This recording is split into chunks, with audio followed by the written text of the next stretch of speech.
जय श्री राम दोस्तों, स्वागत है आपका हमारे चैनल बालाजी ज्योतिष वास्तु में। मैं हूँ प्रीति कुमार, एक एस्ट्रोलॉजर एंड वास्तु कंसल्टेंट, और आज मैं आपके लिए लेकर आई हूँ एक खास एपिसोड भाई दूज के बारे में।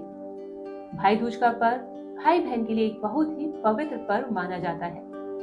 यह दीपावली के साथ मनाने वाला अंतिम दिन का पर्व होता है। भाई दूज को हम यम द्वितीया भी कहते हैं। भाई बहन के इस पवित्र रिश्ते के बारे में आज हम जानेंगे। इसे हम क्यों मनाते हैं, कैसे मनाते हैं, और साथ ही साथ भाई दूज के दिन हम और कौन कौन सी पूजा भी करते हैं। तो चलिए हम शुरू करते हैं इस एपिसोड के बारे में। दोस्तों, दीपावली 5 पर्वों का एक महापर्व है। दीपावली के समय हम सिर्फ दीपावली ही नहीं मनाते। यह धनतेरस से शुरू होती है, उसके बाद आती है नरक चतुर्दशी, फिर आती है दीपावली, फिर आती है गोवर्धन पूजा, और फिर आती है भाई दूज।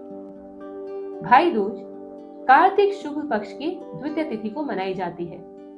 इसका संबंध यमराज से भी माना गया है। यमराज जी यमुना के भाई थे, इसलिए इसे यम द्वितीया भी कहा जाता है।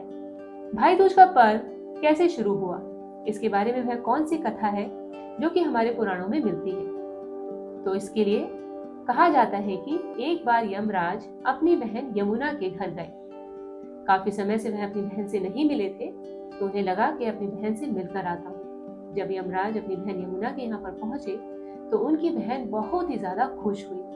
उन्होंने पहले अपने भाई की आरती की, उसका तिलक किया, और फिर स्वयं अपने हाथों से खाना बनाकर अपने भाई को खिलाया। अपनी बहन का यह प्यार और सेवा भाव देखकर यमराज बहुत ही प्रसन्न हुए, और उन्होंने कहा कि आज से यह दिन एक पर्व के रूप में मनाया जाएगा और इसे कहा जाएगा भाई दूज। इसीलिए भाई दूज को यम द्वितीया भी कहा जाता है। यह पर्व भाई बहन के आपसी प्रेम का प्रतीक है, और कैसे एक बहन अपने भाई के प्रति अपना प्रेम दिखाती है, उसका सम्मान करती है, यह उसका भी प्रतीक है।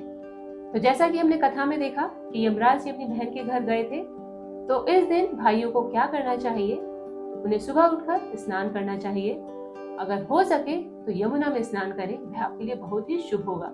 लेकिन अगर आप किसी ऐसी जगह रहते हैं जहां यमुना जी नहीं है, तो आप ताजे जल से स्नान करें और फिर अपनी बहन के घर जाएं।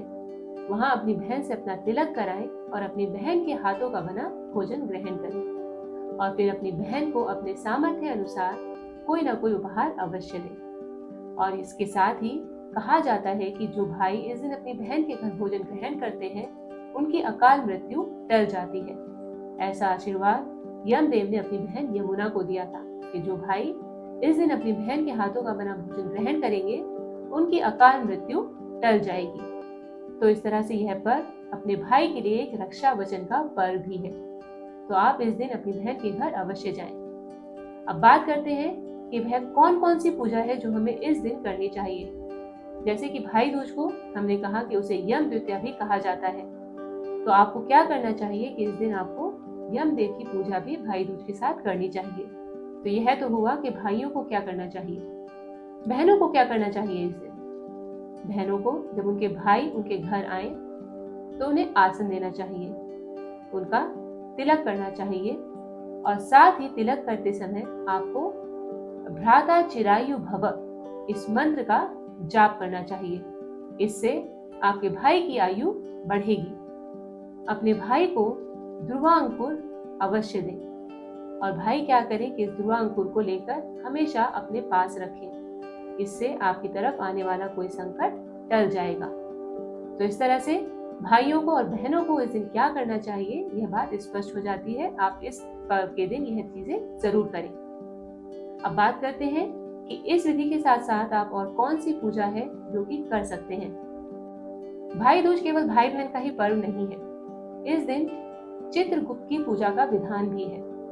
इस दिन चित्रगुप्त की पूजा की जाती है। चित्रगुप्त ब्रह्मा जी के मानस पुत्र कहे जाते हैं, और उनका कार्य है सभी जीवों के कर्मों का लेखा जोखा रखना। वह सभी व्यक्तियों के बारे में किसने किस तरह के कर्म किए और उन कर्मों के अनुसार उन्हें क्या फल प्राप्त होना चाहिए, इन सब चीजों का लेखा जोखा हमेशा रखते हैं। उन्हें विद्या, बुद्धि और लेखन और वाणी का देवता भी माना जाता है। तो इस पर्व के साथ साथ जब आप चित्रगुप्त की पूजा भी कर रही हैं, तो इस पूजा की विधि इस प्रकार से है। आप पूर्व की दिशा में आटे या रंगोली से चौक बनाएं। चित्रगुप्त की मूर्ति या फिर चित्र को उसमें स्थापित करें। वहां पर घी का दीपक जलाएं और उन्हें फूल और मिठाई अर्पित करें। एक नई कलम उन्हें जरूर अर्पित करें। एक सफेद कागज पर ओम गणेशाय नमः लिखें और फिर 11 बार ओम चित्रगुप्ताय नमः अवश्य लिखें। और फिर आप चित्रगुप्त जी से बुद्धि विद्या का आशीर्वाद मांगे। पूजा के बाद उस कलम को उठाकर आप हमेशा अपने पास रखें। जब भी कोई इंपॉर्टेंट कार्य कर रहे हैं या शुभ कार्य कर रहे हैं तो उस कलम का उपयोग करें। आपके लिए वह बहुत ही शुभ होगा। जैसा कि हमने बताया था कि इसे यम द्वितीया भी कहा जाता है, तो इस दिन यम देवता की पूजा करना भी बहुत ही लाभकारी होता है।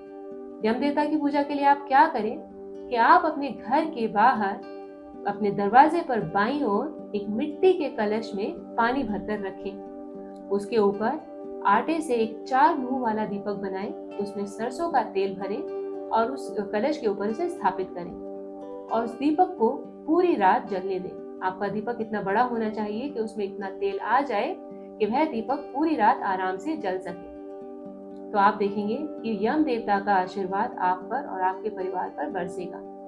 और सुबह के समय उस जल को उठाकर अपने घर के प्रत्येक कोने में उसका छिड़काव करें। तो इस तरह से अगर आपके घर में यम देवता से कोई परेशानी आ रही है तो वह दूर हो जाएगी, आपके घर की नेगेटिविटी भी दूर हो जाएगी और आपको उनका आशीर्वाद अवश्य ही प्राप्त होगा।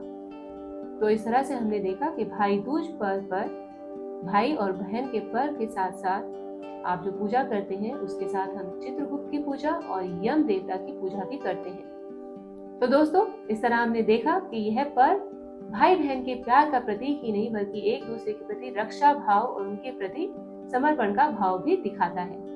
और यह दोनों पूजा करने से आप इसके लाभ को और ज्यादा बढ़ा सकते हैं। यह पर्व हमें दिखाता है कि रिश्तों में मिठास को कैसे बनाए रखें, अपने कर्तव्यों का पालन कैसे करें और जीवन में ज्ञान और धर्म को कैसे महत्व दें। तो चलिए इसी के साथ हम समाप्त करते हैं। और अगर आपको हमारा ये वीडियो पसंद आया हो तो इसे लाइक कीजिए, अपने दोस्तों के साथ शेयर कीजिए और हमारे चैनल को सब्सक्राइब जरूर कीजिए ताकि आपको इस तरह की खास टिप्स समय पर मिलती रहें और आप उनका लाभ उठा सकें। मिलते हैं आपसे अगली वीडियो में कुछ खास जानकारी के साथ। तब तक के लिए जय श्री राम।